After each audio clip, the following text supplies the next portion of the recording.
Hello, I'm Ravihari, a PhD student from the Life Cycle Management Lab at UBC-O under the supervision of Dr. Kasun Hevake and Dr. Rehan Sadiq.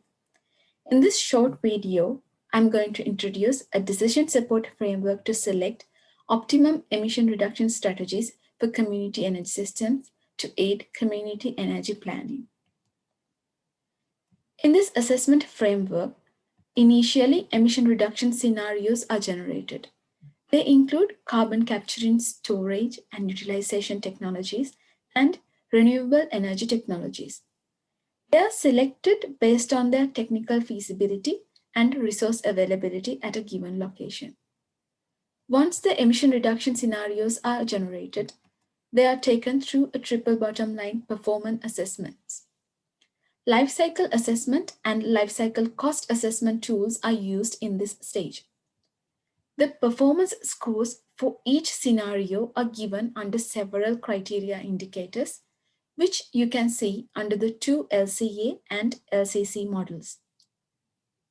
Then, all potential emission reduction scenarios go through multi-attribute decision making to determine the optimum scenario, which could be either one emission abatement technology or a combination of several technologies.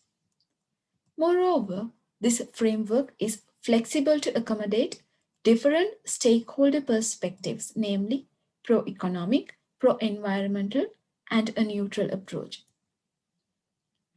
This framework was demonstrated for 9 selected provinces in Canada to determine the effect of regional conditions on the decisions we make.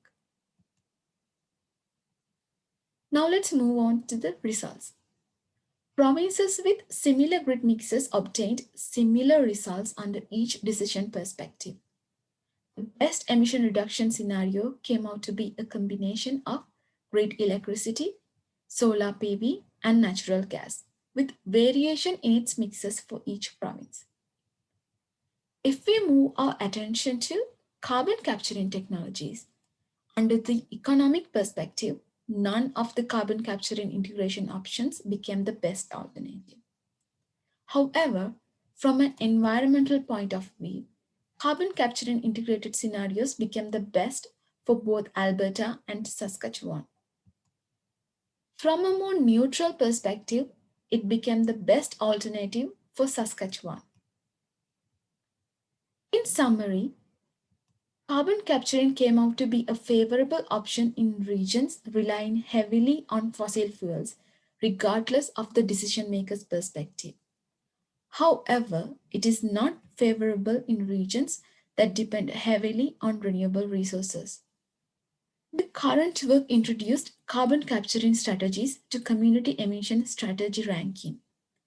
Since carbon capturing is still an emerging technology, this framework can be further extended to incorporate future economic viability of carbon capturing subjected to dynamic conditions. Thank you.